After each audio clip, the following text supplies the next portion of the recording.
अभिनंदन है आप सभी का मेरे अनोखी पाठशाला चैनल में। आज हम लोग इस वीडियो में लाइव टेस्ट के रूप में देखेंगे एनसीईआरटी 9th क्लास मैथ अध्याय 1 के बहुत सारे ऑब्जेक्टिव प्रश्न। तो वीडियो पॉज कीजिए और पेन कॉपी लेके बैठ जाइए।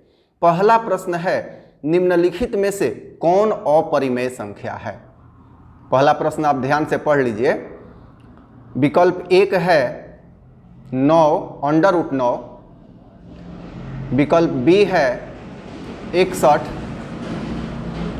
विकल्प सी है पाई और विकल्प डी है 3.5। 4 ऑप्शन आपके सामने हैं। आपको समय दिया जा रहा है सोचने का। इसके बाद आंसर फ्लैश हो जाएगा, आप अपना आंसर स्वयं मिलाएंगे। आंसर होगा सी पाई। दूसरा प्रश्न है 0 1 2 3 4 5 डॉट डॉट किस संख्या का उदाहरण है। ये जो ऊपर संख्याएं दी गई हैं, तो विकल्प ए है पूर्ण संख्या, विकल्प बी है प्राकृत संख्या, विकल्प सी है अपरिमेय संख्या तथा विकल्प डी है विषम संख्या। तो आप सोचिए कि जो ऊपर संख्याओं का सीरीज दिया हुआ है कौन सी संख्या कही जाएगी। समय स्टार्ट है आपका, आंसर तुरंत फ्लैश हो जाएगा।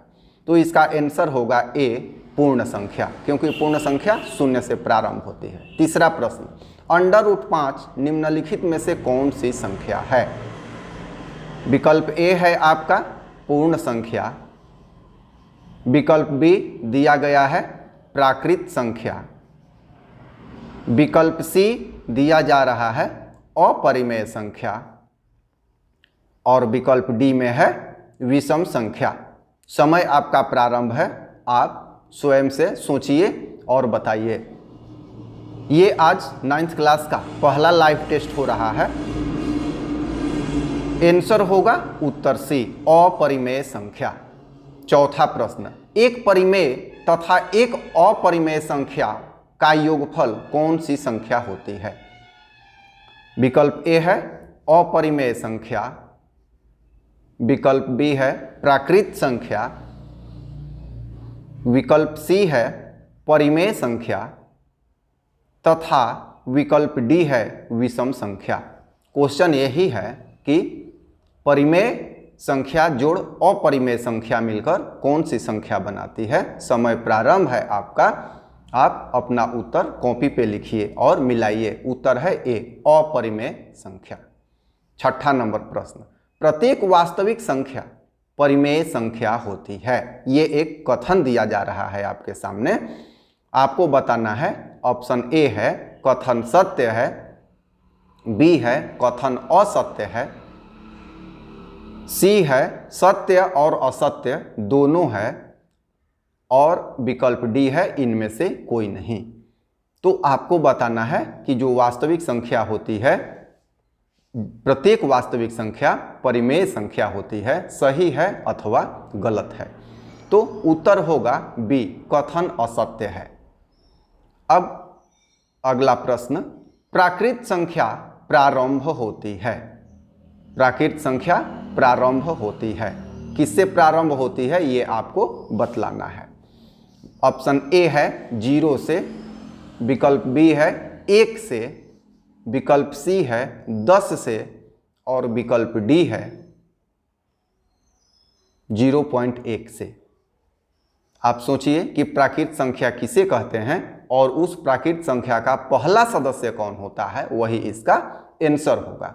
तो उत्तर आपके सामने आ रहा है, उत्तर होगा बी 1 से प्रारंभ होती है। अगला प्रश्न, 1/√7 का परिमेयकरण करने पर उत्तर होगा। परिमेयकरण करना हम लोग जानते हैं, क्योंकि 9th क्लास के पहले अध्याय में ये दिया हुआ है। तो विकल्प है ए 1, विकल्प बी 7, विकल्प सी √7 और विकल्प डी √7/7। तो परिमेयकरण हम लोग करना जानते हैं। उस तरह से कॉपी पे आप चाहें तो वीडियो पॉज करके रोक के बना के देख सकते हैं और उत्तर का मिलान करेंगे। आपका उत्तर मिलना चाहिए उत्तर डी से √7/7। आठवां, 0.3 35 डॉट डॉट डॉट किस संख्या का दशमलव प्रसार है? विकल्प ए है परिमेय संख्या का, विकल्प बी है अपरिमेय संख्या का, विकल्प सी है दोनों का, और विकल्प डी है दोनों में से किसी का नहीं। तो आप सोचिए, देखिए कौन सी संख्या है। यहाँ दशमलव के बाद 35 बार बार आते जा रहा है, तो ये किस संख्या का होगा? तो ये होगा उत्तर ए, परिमेय संख्या का। इसे अनौसानी आवर्ती भी कहते हैं। 9 नंबर प्रश्न, अपरिमेय संख्या का दशमलव प्रसार होता है। विकल्प ए है शांत, विकल्प बी है अनौसानी आवर्ती, विकल्प सी है अनौसानी अनावर्ती, और विकल्प डी है शांत और अनावर्ती अनौसानी आवर्ती। तो समय प्रारंभ है, आप देखिए कौन सा होगा। अपरिमेय संख्या का पूछा गया है, तो यहाँ उत्तर होगा आपका सी, अनौसानी अनावर्ती। 10 नंबर प्रश्न है, परिमेय संख्या का दशमलव प्रसार होता है। विकल्प आपके सामने आ रहा है। ये सभी प्रश्न बहुत ही महत्वपूर्ण हैं, आप ध्यान रखेंगे। विकल्प ए है शांत, विकल्प बी है अनौसानी आवर्ती, विकल्प सी है अनौसानी अनावर्ती, और विकल्प डी है शांत और अनौसानी आवर्ती। तो समय आपका प्रारंभ हो रहा है। आप सोचेंगे और अपने विवेक से आंसर करेंगे। आंसर आपके सामने तुरंत आएगा, मिलान कर लीजिए। आंसर होगा शांत और अनौसानी आवर्ती, डी। मैं आशा करता हूं कि यह वीडियो आपको बहुत ही रोचक और अच्छा लगा होगा। अगर अच्छा लगा है तो लाइक जरूर कीजिएगा। सब्सक्राइब नहीं किया है अनोखी पाठशाला को अभी तक, तो सब्सक्राइब भी कीजिएगा और कमेंट में अपना सुझाव भी दीजिएगा। और एक बात और है कि अपने दोस्तों में इसे शेयर करना मत भूलिएगा। शेयर करने से वो भी इसका लाभ उठा सकेंगे। धन्यवाद।